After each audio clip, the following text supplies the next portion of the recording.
Hi, I'm Dini. Welcome to my channel. Hai smart people, bertemu lagi. Kali ini saya akan membahas tentang Rama Parasu atau Begawan Parasu.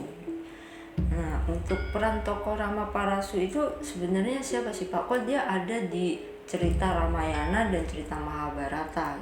Apa itu satu orang yang sama atau ada beda lagi dengan nama yang sama Rama Parasu itu?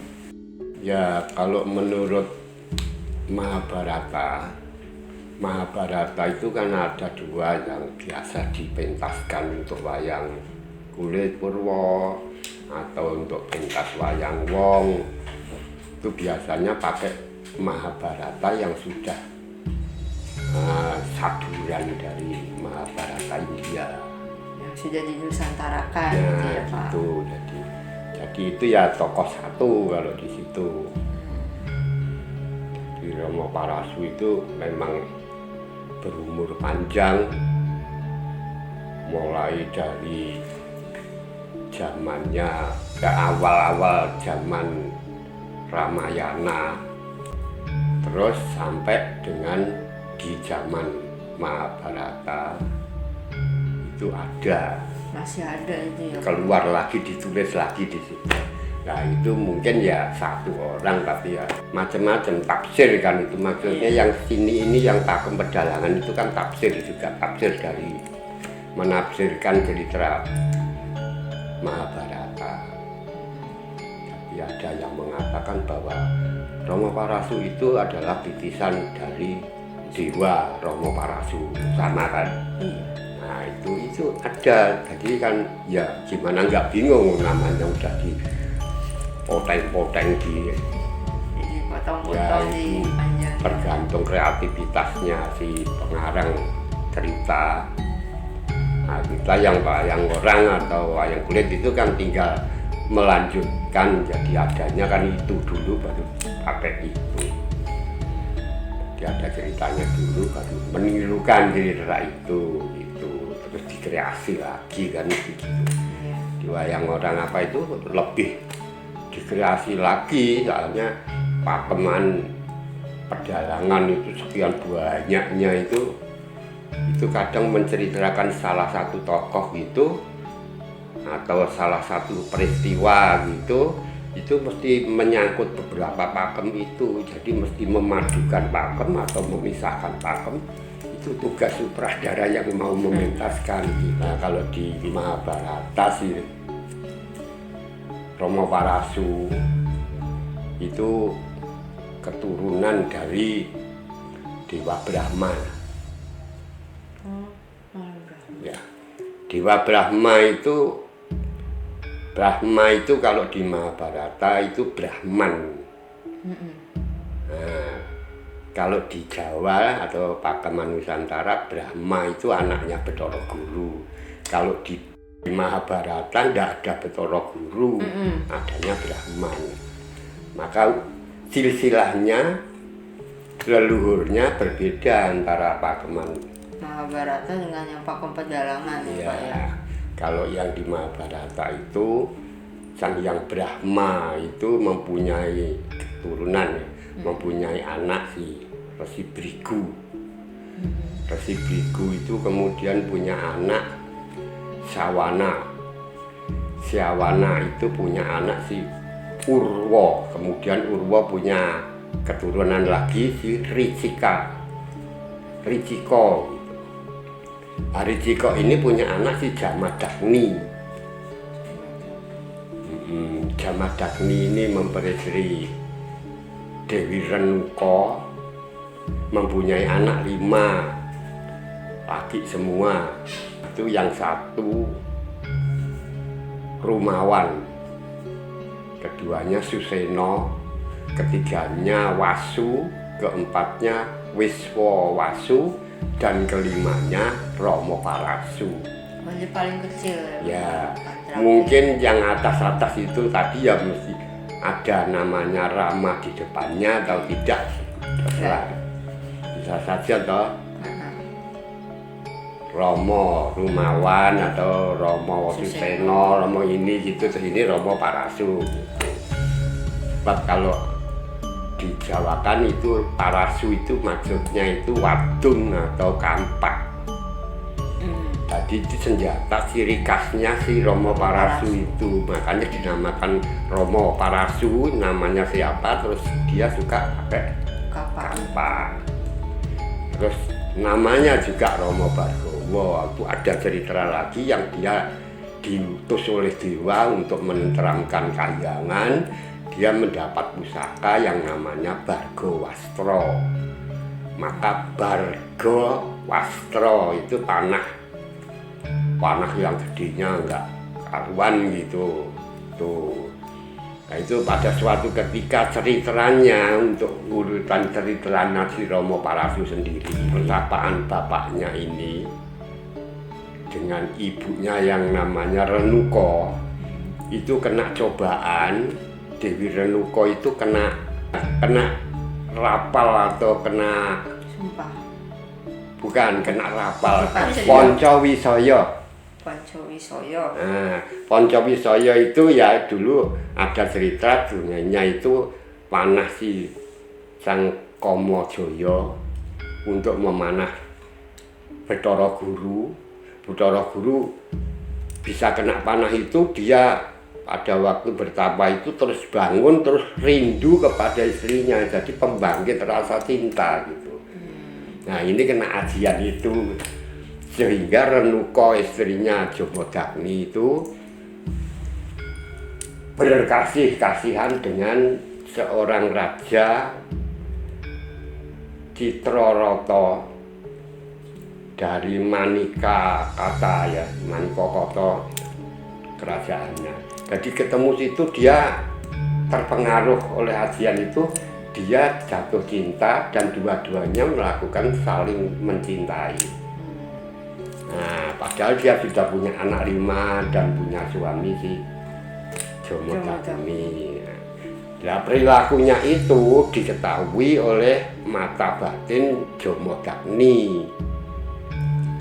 Setelah diketahui, dijelaskan sama Jomodagni, apakah sudah tercapai keinginanmu mendekati dengan seorang yang masih muda dan ini sebagainya. Kaget si Renuko, merasa berdosa, merasa bersalah gitu ya. Nah ini dianggap dosa oleh si Jomodagni. Dia meninggalkan kewajibannya seorang ibu, meninggal kewajibannya seorang wanita yang sudah diperistri, meninggal kewajibannya sebagai istri dari pendeta gitu ya, pokoknya salah lah itu. Nah akhirnya minta maaf, kamu bisa dimaafkan tapi harus diruat untuk menghilangkan dosa yang ada di dirimu, itu harus diruat. Ya sudah, mana diruat, hukumannya itu. Nah diruat itu dengan harus dibunuh. Dihilangkan diruat dosanya itu dengan jalan dibunuh. Seperti orang kalau zaman dulu ada yang persajian itu mengorbankan orang apa gitu. Nah terus sesajian itu kan sudah hilang, itu terus diganti mengorbankan binatang. Ini dibunuh. Nah si anak-anaknya Jomodagni ini diperintah semua, yang kalian mesti membunuh ibumu, ruatlah ibumu. Itu dosa ibumu itu juga mengena pada kamu. Jadi kamu coba diruat itu. Nggak ada yang mau, nggak tega lah, nggak pantas lah, nggak ini lagi. Alasannya macam-macam. Kamu nggak nurut apa omongan orang tua. Kamu menilai sendiri masalah dosa ini dosa dan tidak, itu masalahnya di luar. Kamu sudah menilai sendiri, berarti kamu ini masih kurang akal budimu. Akal budi yang kurang itu adalah binatang. Jadi wah, saudara-saudaranya Romo Parasu berwujud binatang. Itu karena nggak nurut sama perintah orang tuanya. Kutuk langsung begitu ya Pak? Iya. Nah itu Romo Parasu belum lahir itu pas saat itu? Tuh ada no. Kok cuma saudaranya doang Romo Ya Parasu? semua diperintah tapi yang 4 itu nggak mau. Nah ini baru si Romo Parasu, dan tadi kamu diam saja. Nah mau nggak kamu lewat ibumu? Iya, sanggup Rama Parasu. Rama Parasu sanggup, ibunya dibunuh. Nah, cara bunuh ibunya itu ada yang pakai panah, ada yang mengatakan pakai kampaknya itu, Parasunya itu. Nah, pokoknya kalau saya lebih cocok ya sama panah. Kalau kampak kan gede, itu kan merasa sakit mesti yang dihukum. Kalau saya senengnya ya udah pakai panah aja yang kecil gitu.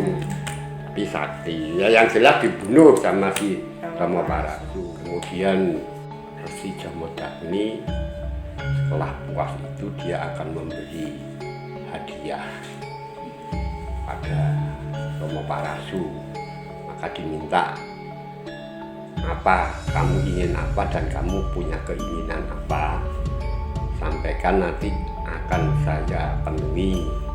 Tuh, nah itu si Rama Parasu punya permintaan banyak. Satu, Rama Parasu minta supaya ibunya dihidupkan kembali dan melupakan peristiwa atau kejadian yang membawa dosa. Yang kedua, Rama Parasu minta juga bisa melupakan kejadian yang membawa dosa itu, tidak ingat sama sekali kalau dia membunuh ibunya, sehingga dia tidak merasa berdosa. Yang ketiga, dia minta kembalikan wujud saudara-saudaraku dan kembalikan pula akal budinya, kan gitu tadi bilang akal budinya, sekarang dikembalikan lagi. Terus yang keempat, Rama Parasu minta, saya ingin jadi seorang satria yang sakti Madraguna. Tidak ada satria yang bisa mengalahkan saya. Dan berilah saya umur panjang. Tentang kematian saya nanti hanya Dewa Wisnu yang memberi jalan. Tuh. Oh, itu permintaanmu ya. Ini bukan shot ya. Kalau shot itu kan kutukan. Ini namanya sabda. Itu biasa dewa itu kalau kasih hadiah itu berarti bersabda. Ini sabda, maka aku sabda akan terlaksana semua permintaanmu itu. Oleh ibunya bangun, saudaranya kembali wujud, dan Rama Parasu tidak merasa berdosa bahwa tidak membunuh. Nah, dan kejadian yang membawa dosa itu sepertinya sudah tidak ada, keadaan sudah pulih kembali, tentram kembali, terus kembali hidup seperti sedia kala. Kebetulan ada Raja Hehoyo namanya, dari negara Saba Pahlawan itu beserta prajuritnya berjalan melewati daerahnya Jamodagni itu, berhenti berkemah itu. Nah, ini memaksa Jamodagni dan keluarganya untuk menerimanya, mengizinkannya, dan memberikan apa yang diminta oleh Raja Hehoyo itu. Kemudian si Jamodagni tidak bisa memberikan itu semua permintaannya. Raja kan neko-neko nggak ngerti, dia banyak sekali, nanti kalau minta yang enggak kan nggak bisa ya. Dia mengatakan nggak bisa, rajanya sudah pemarah banget. Jadi bilang tidak bisa berarti tidak menuruti, apa tidak nurut dengan perintahnya, dibunuh bapaknya. Saudara-saudaranya Jamodagni membantu, terjadi pertempuran peperangan gitu. Raja dengan pasukannya yang banyak, raksasa semua, melawan saudara-saudara Jamodagni. Melawan bapaknya mati, ibunya tahu, dia mendekati dirayu sama Hehoyo itu mau dibawa juga. ibunya, lebih baik ikut bapaknya yang meninggal itu, dia bunuh diri mati. Saudara-saudaranya ini mati semua, kalah semua ya. Mati semua. Nah, terus si Jomodagni, si Parasuromo juga membantu, akhirnya dia Tribikromo namanya dia seorang satria sakti ya, turunan Brahmana, kastanya juga satria Brahmana. Itu pernah diminta tolong untuk menenteramkan Kayangan apa kan dulu gitu. Nah, berarti dia kan punya kesaktian yang lebih sudah, sehingga Raja Heroyo sama prajuritnya habis, lainnya lari tinggal langgang. Nah, dia merawat ibunya sama saudara-saudaranya itu dengan rasa duka gitu ya. Terus dibakar kan, pembakaran mayatnya itu.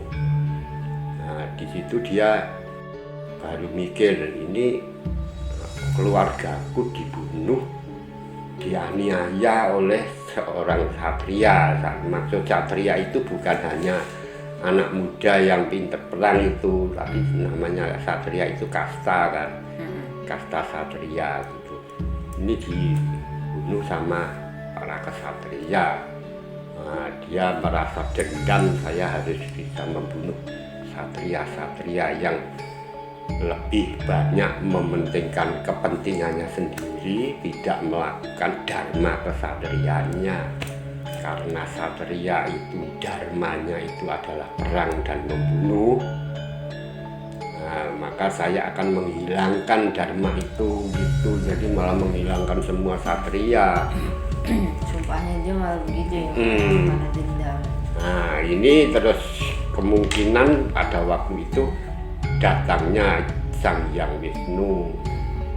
Nah, Wisnu itu kewajibannya kan menenteramkan dunia, membina atau manusia yang berbuat baik gitu.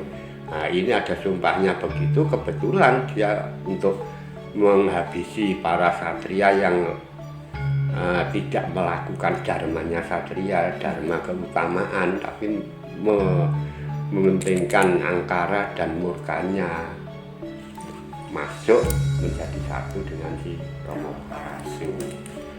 Romo Parasu selesai di situ, berangkat dia memulai dengan melaksanakan sumpahnya itu, sampai dimanapun dia itu datangi kerajaan itu kelihatan satrianya pada kelihatan foya-foya apa gitu, pokoknya ya makmur, nggak foya-foya, makmur itu udah dihajar sama dia sampai habis, sampai beberapa negara.